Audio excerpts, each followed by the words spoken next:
Hi, good morning. അങ്ങൻ്റെ മാതാവു പിതാവുമങ്ങ്, അങ്ങൻ സഖാബന്ധുവുമങ്ങു തന്നെ. അങ്ങൻ്റെ വിദ്യാധനമങ്ങു മാത്രം, അങ്ങാണെനിക്കൊക്കെയുമെൻ്റെ ദേവ. ശ്രീമദ് ഭഗവത്ഗീത 5-ാം അധ്യായം കർമ്മസന്യാസയോഗം 15-ാമത്തെ ശ്ലോകമാണ് ചൊല്ലുന്നത്. ന ആദത്തേ കസ്യചിത് പാപം ന ചൈവ സുകൃതം വിഭു, അജ്ഞാനേനാവൃതം ജ്ഞാനം തേന മുഹ്യന്തി ജന്തവ. മലയാളം: പാപപുണ്യങ്ങളെപ്പോലും വിഭു കൈവിട്ടു നിന്നിടും, ജ്ഞാനത്തിൻ മറയജ്ഞാനം മോഹമേലുന്നു ജീവികൾ. വിഭുഃ കസ്യചിത് പാപം ന ആദത്തെ. സർവവ്യാപിയായ പരമാത്മാവ് ആരുടെയും പാപത്തെ ഏറ്റെടുക്കുന്നില്ല. സുഹൃതം ച ന ഏവ. പുണ്യത്തെയും സ്വീകരിക്കുന്നില്ല. അജ്ഞാനേന. അജ്ഞാനം കൊണ്ട്. ജ്ഞാനമാവൃതം. ജ്ഞാനം മറയ്ക്കപ്പെട്ടിരിക്കുകയാണ്.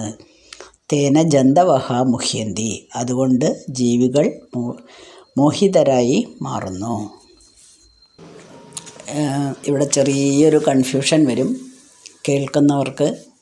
ഇതിനു മുന്നേയുള്ള അധ്യായങ്ങളിലെല്ലാം ഭഗവാൻ പറയുന്നത് ഭഗവാന്റെ സമർപ്പണമായിട്ട് എല്ലാ കാര്യങ്ങളും ചെയ്യണം എന്നാണ്. ഇപ്പോഴെന്താ പറയണത്? ഞാനൊന്നും ഏറ്റെടുക്കുന്നില്ല, എനിക്കൊന്നിലും ഉത്തരവാദിത്വം ഇല്ല എന്നാണ് പറയണത്. പാപത്തെ ഏറ്റെടുക്കുന്നില്ല, പുണ്യത്തെ സ്വീകരിക്കുന്നില്ല. അത് അജ്ഞാനം കൊണ്ട് ജനങ്ങൾ പറയുന്നതാണ്. ചെറിയൊരു കൺഫ്യൂഷൻ ഉണ്ടാവും അല്ലേ? അത് നമ്മൾ ഓരോ കാര്യങ്ങൾ എക്സ്പ്ലെയിൻ ചെയ്യുമ്പോൾ അതിൻ്റെ ഓരോരോ തലങ്ങളുണ്ട്. വളരെ സിമ്പിളായിട്ട് ചില കാര്യങ്ങൾ പറഞ്ഞു കൊടുക്കാം. അതിനേക്കാൾ കുറച്ചും കൂടെ ചിന്തിക്കേണ്ട കാര്യങ്ങളുണ്ടാവും. ഇനിയും കുറേ കൂടെ നൽകേണ്ട കാര്യങ്ങൾ വളരെ സാധാരണക്കാരോട് പറയുമ്പോൾ അതിൽ മുഴുവനും സംശയം വരും. അവർക്കൊന്നും മനസ്സിലാവില്ല. അതേപോലെ തന്നെയാണ് ഇതും. ഇപ്പം നമ്മൾ അങ്ങനെ വിശ്വസിക്കുന്നു. അതായത് എന്താണ് ഭഗവാൻ അങ്ങനെ പറഞ്ഞത്, ഇപ്പോഴെന്താണ് ഇങ്ങനെ പറയുന്നത് എന്ന് ചിന്തിക്കാൻ കാരണം നമ്മുടെ ഒരു അറിവില്ലായ്മയാണ്. എല്ലാ ചരാചരങ്ങൾക്കും ബേസിക്കായിട്ട് അടിസ്ഥാനമായിട്ട് നിറഞ്ഞു നിൽക്കുന്നതാണ് പരമാത്മാവ്. ആ പരമാത്മാവ് ഓരോരുത്തരുടെയും ഓരോ ജീവികളുടെയും എല്ലാ പ്രവൃത്തികളും നിരീക്ഷിക്കുന്നു. അതിലെ പാപവും പുണ്യവും തിരിച്ചറിയുന്നു. അവർക്ക് അതിനുള്ള ഫലം കൊടുക്കുന്നു എന്നൊക്കെയുള്ള സങ്കല്പം വെറും ബാലിശമാണ്. വളരെ അത്രയും അറിവില്ലാത്തവരാണ് അത്ര അങ്ങനെ ചിന്തിക്കുന്നത്. ശരിയല്ലേ? അതായത് പരമാത്മാവിൻ്റെ ദൃഷ്ടിയിൽ ഒന്നും ജീവാത്മാക്കളില്ല. തൻ്റെ സ്വരൂപം എന്താ അങ്ങനെ വരുന്നത്? ആ അജ്ഞാനമാവുന്ന ഒരു മീഡിയം, ആ മാധ്യമത്തിൽ കൂടെ നോക്കുമ്പോൾ ഒരു ഈശ്വരനേ ഉള്ളൂ. ആ ഈശ്വരനെ പലതായിട്ട് നമ്മൾ കാണുകയാണ് ചെയ്യുന്നത്. ഫിസിക്സിൽ പറയുകയാണെങ്കിൽ ഒരു സൂര്യരശ്മി ഒരു പ്രിസത്തിൽ കൂടെ കടന്നു പോകുമ്പോൾ അത് മഴവില്ലായിട്ട്, അതായത് 7 നിറങ്ങളായിട്ട് കാണപ്പെടുന്നു. നമ്മൾ പഠിച്ചിട്ടുണ്ട് ഡിസ്പേർഷൻ. അതേപോലെ തന്നെ ഒരു ഈശ്വരനേ ഉള്ളൂ. അത് അജ്ഞാനം കൊണ്ട് പലതായിട്ട് നമുക്ക് തോന്നുകയാണ് ചെയ്യുന്നത്. ഒരു ജ്ഞാനി പറയുകയാണെങ്കിൽ ജ്ഞാനിയുടെ ദൃഷ്ടിയിൽ ആകെ ഒരു ആത്മാവ് മാത്രമേ ഉള്ളൂ, ജഗത്ത് എന്ന് പറയണതില്ല. പക്ഷേ അജ്ഞാനമുള്ള ആൾക്കാരുടെ ദൃഷ്ടിയിൽ, അതായത് നമ്മുടെ ശരീര ബുദ്ധികളിലൂടെയൊക്കെ വ്യാപരിക്കുമ്പോൾ നമുക്ക് ധാരാളം സാധനങ്ങൾ അടങ്ങിയിട്ടുള്ള ഒരു ജഗത്ത് എന്ന ഒരു പ്രതിഭാസം നമുക്ക് അനുഭവപ്പെടുകയാണ് ചെയ്യുന്നത്. ഇതിന് കാരണം ഈ അജ്ഞാനം ജ്ഞാനത്തെ മറയ്ക്കുകയാണ്. അപ്പോൾ താൻ ആത്മാവാണ് എന്ന ബോധമാണ് ജ്ഞാനം. അതിനെ മറന്നിട്ട്, അല്ലെങ്കിൽ അതിനെ മറച്ചുകൊണ്ട്, രണ്ടർത്ഥമാണ്. എന്നാലും ഒന്നുമില്ല, നമ്മളതിനെ മറക്കുന്നു, അല്ലെങ്കിൽ അത് നമ്മളിൽ നിന്ന് മറഞ്ഞു നിൽക്കുന്നു. അപ്പോൾ ഈ അഭിമാനം ജനിക്കും. ഈ അഭിമാനം നമ്മളിൽ ജനിക്കുന്നതാണ് ഈ അജ്ഞാനം. ഈ അജ്ഞാനം വന്നു കഴിഞ്ഞിട്ടുണ്ടെങ്കിൽ എല്ലാം ഞാൻ തന്നെയാണ് കർത്താവ്, ഞാൻ തന്നെയാണ് ഭോക്താവ്, സുഖിയും ദുഃഖിയും ഒക്കെ ഞാനാണ് എന്നുള്ള ഒരു ചിന്ത നമ്മളിൽ ഉടലെടുക്കും. ഇതാണ് 15-ാമത്തെ പദ്യത്തിൽ വിവരിക്കുന്നത്. ഭഗവാനിലേക്ക് അടുക്കാൻ നമുക്ക് 3 തരം മാർഗങ്ങളാണ്: ജ്ഞാനമാർഗം, കർമ്മമാർഗം, ഭക്തിമാർഗം. അപ്പോൾ ഈ ജ്ഞാനമാർഗത്തിന് നയിക്കുന്ന ആൾക്കാർ ജീവിതത്തിലെ വിഷയരസങ്ങളോട് മുഴുവനും പൂർണ്ണമായിട്ടും വിരക്തി വന്നവരായിരിക്കും. വൈരാഗ്യമുള്ള വൈരാഗ്യം വന്നിട്ടുള്ള ആൾക്കാരായിരിക്കും. അവരെയാണ് നമ്മൾ സംയമനം നേടിയവരെന്ന് പറയുന്നത്. ഇനി കർമ്മയോഗത്തിലുള്ള ആൾക്കാരാണെങ്കിൽ അവർക്ക് കർമ്മത്തിലുള്ള ആസക്തിയുണ്ട്. കാരണം കർമ്മയോഗം അനുഷ്ഠിക്കുന്നവരാണ്. കർമ്മത്തിൽ ആസക്തിയുണ്ട്, പക്ഷേ ഭഗവാനിൽ എല്ലാം സമർപ്പിക്കുന്നു. ഭഗവാനിൽ ദൃഢമായിട്ടുള്ള വിശ്വാസം ഉണ്ടാവും. ഇനി ഭക്തിമാർഗം എന്ന് പറയുന്നത് നമ്മളെപ്പോലെയുള്ള സാധാരണക്കാരുടെ ലൗകികരുടെ കാഴ്ചപ്പാടാണ്. അവർക്ക് കർമ്മം ചെയ്യണമെന്ന് വലിയ ആഗ്രഹമൊന്നുമില്ല, കർമ്മയോഗം അനുഷ്ഠിക്കുന്നവരെ പോലെ. എന്നാലോ വിരക്തി തൊട്ട് വന്നിട്ടുമില്ല. അങ്ങനെയുള്ള ഒരവസ്ഥയാണ്. അപ്പോൾ ഇതിൽ ജ്ഞാനികളെ പറ്റിയിട്ടാണ് നമ്മളിപ്പോൾ ഈ പറയുന്നത്. ഈ ജ്ഞാനികളുടെ ഒരവസ്ഥയാണ് പറഞ്ഞത്. ആ അവസ്ഥയിൽ പറയുമ്പോഴാണ് നേരത്തെ എക്സ്പ്ലെയിൻ ചെയ്ത നേരത്തെ ഒരു ചോദ്യം ഉണ്ടല്ലോ, എന്തുകൊണ്ടാണ് ഇങ്ങനെ കൺഫ്യൂഷൻ എന്നുള്ളത്. അപ്പോൾ ഞാനൊന്നും ഏറ്റെടുക്കുന്നില്ല, ഞാനല്ല ജയിക്കുന്നത് എന്ന് ജ്ഞാനികളായിട്ടുള്ള ആൾക്കാരാണ് ചിന്തിക്കുന്നത്, പറയുന്നത്. പക്ഷേ സാധാരണക്കാരായ ലൗകികന്മാർക്കുള്ളതാണ് നേരത്തെ പറഞ്ഞത്. ഭഗവാനിൽ സമർപ്പിച്ച് വേണം എല്ലാ കാര്യങ്ങളും ചെയ്യാൻ എന്നുള്ളത് ഭക്തിമാർഗം അനുഷ്ഠിക്കുന്ന ആൾക്കാരോടുള്ള ഒരു ഉപദേശമാണ്. അപ്പോൾ എന്താണ് ഈ സ്വരൂപം, ഭഗവത് സ്വരൂപം എന്താണ് എന്നുള്ളത് മറന്നു പോകുന്നതാണ് അവിടെ പ്രശ്നം. അതാണ് അജ്ഞാനം. അപ്പോൾ നല്ലൊരു ആചാര്യനിൽ നിന്ന്, ഒരു ഗുരുമുഖത്ത് നിന്ന് അറിവൊക്കെ സമ്പാദിച്ച് എന്താണ് ഇത് എന്നുള്ളത്, സ്വരൂപം എന്താണ് എന്ന് മനസ്സിലാക്കി കഴിഞ്ഞാൽ അത് ജ്ഞാനമായി. ജ്ഞാനം വന്നു കഴിഞ്ഞാൽ അവിടെ അജ്ഞാനം മാറിപ്പോകുന്നു. അതായത് നമ്മൾ സൂര്യൻ്റെ വെളിച്ചം വരുമ്പോൾ ഇരുട്ട് നീങ്ങുന്നത് പോലെ തന്നെ പെട്ടെന്ന് തന്നെ അല്ലേ, ഉടനെ തന്നെ നീങ്ങും. അല്ലാണ്ട് കാത്തിരിക്കേണ്ട ആവശ്യമൊന്നുമില്ല. ഒരു മെഴുകുതിരി കത്തിച്ചാലും ഒരു റൂമിൽ മുഴുവനായിട്ടും വെളിച്ചം കിട്ടും. ഇരുട്ട് നിറഞ്ഞ റൂമിൽ നമുക്ക് എല്ലാ സാധനങ്ങളും ഒന്നായിട്ടാണ് തോന്നുക. പക്ഷെ ആ വെളിച്ചം വന്നു കഴിയുമ്പോഴാണ് നമുക്ക് മനസ്സിലാവുന്നത്, ഇതെല്ലാ സാധനങ്ങളും ഒന്നല്ല. ഇരുട്ടത്ത് എന്താണ് ഒന്നും മനസ്സിലാവില്ല. എന്താണ് അവിടെ വെച്ചേക്കണത്, എന്താണ് ഇവിടെ വെച്ചിരിക്കുന്നത്, ഈ കോർണറിൽ അല്ലെങ്കിൽ ഈ മൂലയ്ക്ക് ഇരിക്കുന്നത് എന്താണ്. വീട്ടിൻ്റെ അകത്ത് എല്ലാ സാധനങ്ങളും, ഒരു റൂമിനകത്ത് എല്ലാ സാധനങ്ങളും ഒരുപോലെ കാണും. ഇപ്പോൾ തുണികളൊക്കെ ആണെങ്കിൽ എല്ലാ തുണികളും ഒരുപോലെ കാണും. ഇരുട്ടാണ്, മുഴുവനായിട്ടും ഇരുട്ടാണ്. പക്ഷേ വെളിച്ചം വന്നാലാണ് നമുക്ക് നമ്മുടെ സാധനങ്ങളെല്ലാം വ്യക്തമായിട്ട് കാണുന്നത്.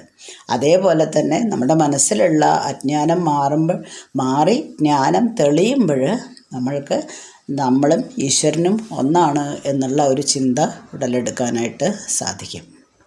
നമ്മളെപ്പോലെ ബദ്ധനായിട്ടുള്ള ഒരാത്മാവുള്ള ആൾക്കാർ, അതായത് ബദ്ധനായിട്ടുള്ള ഒരാത്മാവ് ചിന്തിക്കുന്നത് ഞാനാണ് ഈ ശരീരം, ഈ ജീവിതത്തിൻ്റെ താൽക്കാലികമായിട്ടുള്ള സുഖങ്ങൾക്കും ദുഃഖങ്ങൾക്കൊക്കെ അവർ വിധേയരാകും.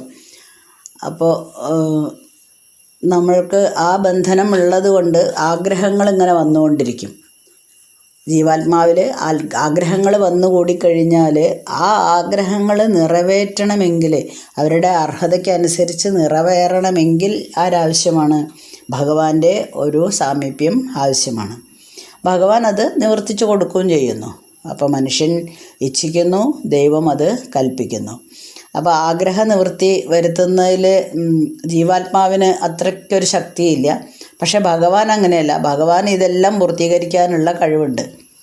അപ്പോൾ അദ്ദേഹം നിഷ്പക്ഷമായിട്ട് നിന്ന് എല്ലാ ജീവജാലങ്ങളുടെയും ആഗ്രഹങ്ങൾ സാധിപ്പിച്ചു കൊടുക്കുമെങ്കിലും അതിൻ്റെ ഉത്തരവാദിത്വം ഒരിക്കലും ഏറ്റെടുക്കുന്നില്ല. ആ ആഗ്രഹങ്ങളിൽ ഇടപെടുന്നില്ല. ആഗ്രഹിച്ചത് നേടാൻ പറ്റുമെന്ന് മാത്രം, അത്രയേ ഉള്ളൂ. അതുമായിട്ട് ബന്ധം പ്രാപിക്കുന്നില്ല.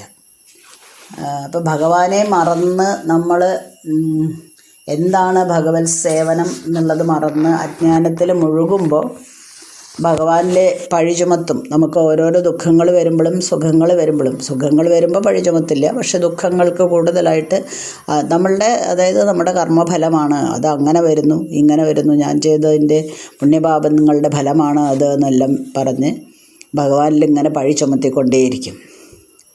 അപ്പോൾ അതിൻ്റെ ആവശ്യമില്ല. അത് അജ്ഞാനം കൊണ്ട് മാത്രമാണെന്ന് തെളിയിച്ചു കൊടുക്കുകയാണ് ചെയ്തത്. ഇനി 16-ാമത്തെ ശ്ലോകം. ജ്ഞാനേന തു തദജ്ഞാനം യേഷാം നാശിതമാത്മന തേഷാമാദിത്യവത് ജ്ഞാനം പ്രകാശയതി തൽപരം. മലയാളം. അജ്ഞാനം ജ്ഞാനയോഗത്താൽ നശിപ്പിച്ചോരു ബുദ്ധിമാൻ സൂര്യതുല്യം പ്രകാശിക്കും ജ്ഞാനപ്രഭയണഞ്ഞിടും. തു ആത്മനഃ ജ്ഞാനേന യേഷാം തദ് അജ്ഞാനം നാശിതം. ആത്മജ്ഞാനം കൊണ്ട് ആരുടെ ആ അജ്ഞാനം നശിപ്പിക്കപ്പെടുന്നുവോ തേഷാം ജ്ഞാനം അവർക്ക് ജ്ഞാനം ആദിത്യവത് സൂര്യനെപ്പോലെ തൽപരം പ്രകാശയതി ആ പരമതത്വത്തെ പ്രകാശിപ്പിക്കുന്നു. അജ്ഞാനത്തെ ഒരു ഗുരുമുഖത്തു നിന്ന് ഉപദേശങ്ങൾ സ്വീകരിച്ച് ജ്ഞാനം നേടാമെന്ന് നമ്മൾ പറഞ്ഞു, അജ്ഞാനത്തെ മറയ്ക്കാൻ വേണ്ടിയിട്ട്. അങ്ങനെ ജ്ഞാനം കൊണ്ട് ഒരാൾ പ്രകാശിതനാവുമ്പോൾ പകൽ സമയത്ത് സൂര്യൻ എല്ലാ സാധനങ്ങളും പ്രകാശിപ്പിക്കുന്നത് പോലെ തന്നെ അയാളുടെ ജ്ഞാനം ഈ ലോകത്തെക്കുറിച്ചുള്ള കാഴ്ചപ്പാട് മുഴുവനായിട്ടും മാറ്റുന്നു. ശരിക്കും യഥാർത്ഥത്തിൽ എന്താണ് എന്നുള്ള കാഴ്ചപ്പാട് കൈവരുന്നു. നേരത്തെ പറഞ്ഞ പോലെ തന്നെ ഇരുട്ടിൽ നമുക്കൊന്നും മനസ്സിലാവാതെയും എന്നാൽ വെളിച്ചം വരുമ്പോൾ അതെല്ലാം ക്ലിയറായിട്ട് മനസ്സിലാവുകയും ചെയ്യുന്നത് പോലെ തന്നെ ആ ജ്ഞാനം കൈവന്നു കഴിഞ്ഞാൽ അവരുടെ കാഴ്ചപ്പാട് മുഴുവനായിട്ടും മാറുന്നു. ഈ അജ്ഞാനം ആത്മസ്വരൂപത്തെ മറച്ചിരിക്കുന്നത് കൊണ്ടാണ് നമുക്ക് ജീവന് സംസാര ദുരിതങ്ങൾക്ക് വിധേയനായി തീരേണ്ടി വരുന്നത്. അജ്ഞാനം വന്നു കഴിഞ്ഞാൽ അജ്ഞാനം നീങ്ങും. നേരത്തെ പറഞ്ഞ പോലെ തന്നെ സൂര്യൻ്റെ വെളിച്ചം വന്നു കഴിഞ്ഞാൽ റൂമിലെ ഇരുട്ട് നീങ്ങുന്ന പോലെ ആത്മജ്ഞാനം കൈവരുമ്പോൾ അജ്ഞാനം നീങ്ങിയിട്ട് നമ്മളുടെ ഒരു അഹന്ത അസ്തമിക്കുകയും നമുക്ക് ഭഗവാനിലേക്കുള്ള ഒരു ആത്മസാക്ഷാത്കാരം, അതായത് ഭഗവാനും ഞാനും ഒന്നാണ് എന്ന് ഭഗവാനിലേക്കുള്ള അടുക്കാനുള്ള അടുക്കാനുള്ള ഒരു ശ്രമം നമുക്ക് സാക്ഷാത്കരിക്കപ്പെടും. അതാണ് ആത്മസാക്ഷാത്കാരം എന്ന് പറയണത്. അപ്പോൾ മഴക്കാലത്താണെങ്കിൽ ചിലപ്പോൾ സൂര്യനെ കാണുന്നേ ഇല്ല അല്ലേ, മേഘങ്ങൾ മറച്ചിരിക്കുന്നുണ്ടാവും. അപ്പോൾ നമ്മൾ പറയും മേഘങ്ങൾ മറച്ചിരിക്കുന്നു അതുകൊണ്ട് സൂര്യനെ കാണുന്നില്ല. പക്ഷെ ശരിക്കും മേഘങ്ങൾ സൂര്യനെ മറയ്ക്കുന്നു അല്ല. കാരണം സൂര്യൻ എവിടെയാണ്, മേഘങ്ങൾ വേറെ എവിടെയാണ്. പക്ഷെ ഭൂമിയിൽ നിന്ന് നമുക്ക് നോക്കുമ്പോൾ സൂര്യൻ്റെ മുന്നിൽ മേഘങ്ങൾ വരുന്നു, അതുകൊണ്ട് അതിനെ മറച്ചതായിട്ട് തോന്നും. അതേപോലെ തന്നെ അജ്ഞാനം കൊണ്ട് മറയ്ക്കപ്പെട്ടിരിക്കുകയാണ് ആരാണ്? ആത്മാവിൽ അജ്ഞാനമില്ല. സൂര്യനിൽ മേഘമില്ലല്ലോ, അതേപോലെ തന്നെ ആത്മാവിൽ അജ്ഞാനമില്ല. പക്ഷേ നമ്മൾക്ക് തോന്നുന്നു മേഘം സൂര്യനെ മറയ്ക്കുന്നു എന്ന്. അതേപോലെ ആത്മാവാണ് ചെയ്യുന്നത്. അജ്ഞാനം കൊണ്ട് മറയ്ക്കപ്പെടുകയാണ് ചെയ്യുന്നത്. അപ്പോൾ ഹൃദയമാകുന്ന ആകാശത്തിലെ അജ്ഞാനമാണ് നമ്മുടെ മേഘം. അപ്പം ജ്ഞാനസ്വരൂപനായിട്ടുള്ള ആത്മാവിനെ നമുക്ക് കാണാനായിട്ട് കഴിയുന്നില്ല. ആ മേഘം നീങ്ങിക്കഴിഞ്ഞാൽ, അതായത് അജ്ഞാനം നീങ്ങിക്കഴിഞ്ഞാൽ നമുക്ക് ജ്ഞാനം ഉദിക്കുന്നു, അല്ലെങ്കിൽ ആ ആത്മദർശനം സാധിക്കുകയും ചെയ്യുന്നു. പരിപൂർണ ജ്ഞാനം നേടിക്കഴിഞ്ഞാൽ ഈ ജീവൻ സ്വയം കൃഷ്ണാർപ്പണമായിട്ട് അല്ലെങ്കിൽ സ്വയം കൃഷ്ണന് സമർപ്പിതനാവുമ്പോൾ ആ ബോധം, ജ്ഞാനം വന്നു കഴിഞ്ഞാൽ എല്ലാം പ്രകാശമയമായി ആവുന്നതുകൊണ്ട് പിന്നെ അജ്ഞാനത്തിൻ്റെ വ്യാമോഹത്തിൽ പെടുന്നില്ല. പരിപൂർണമായിട്ടും ആ ജ്ഞാനം ലഭിച്ചു കഴിഞ്ഞാൽ നമുക്ക് സൂര്യനിരുട്ടിനെ മായ്ക്കുന്ന പോലെ തന്നെ എല്ലാ കാര്യങ്ങളും വളരെ ക്ലിയറായിട്ട്, വളരെ കൃത്യമായിട്ട് മനസ്സിലാക്കാൻ കഴിയും. താൻ ഈ ശരീരമല്ല എന്ന് മനസ്സിലാവുന്നു. പൂർണ്ണമായും മനസ്സിലാക്കിയാലും ജീവാത്മാവിനും പരമാത്മാവിനും തമ്മിലുള്ള വ്യത്യാസമാണ്.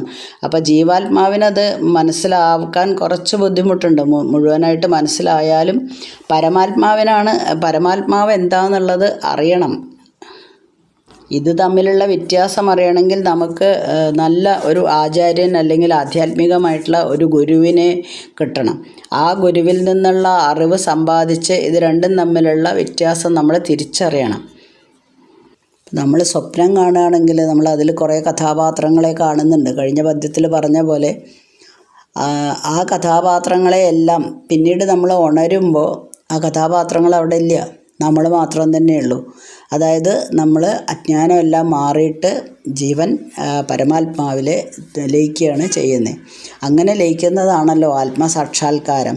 അപ്പം ജീവനും ആത്മാവും തമ്മിലുള്ള ഒരു ബന്ധവും ആത്മാനുഭൂതിക്കുള്ള ഒരു ഉപായം എന്താണെന്നും വളരെ വ്യക്തമാക്കുകയാണ് ഈ പദ്യങ്ങളിൽ ചെയ്തത്.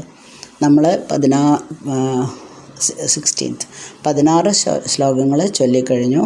ഇനി അടുത്ത ദിവസം 17ാമത്തെ തുടങ്ങാം. ഓക്കെ. അസ്മിൻ പരാത്മന്നനുപാത്മകൽപ്പേ ത്വമിത്തമുത്ഥാപിത പത്മയോനി അനന്തഭൂമാമരോഗരാശിം നിരുന്ധിവാതാലയ വാസവിഷ്ണു.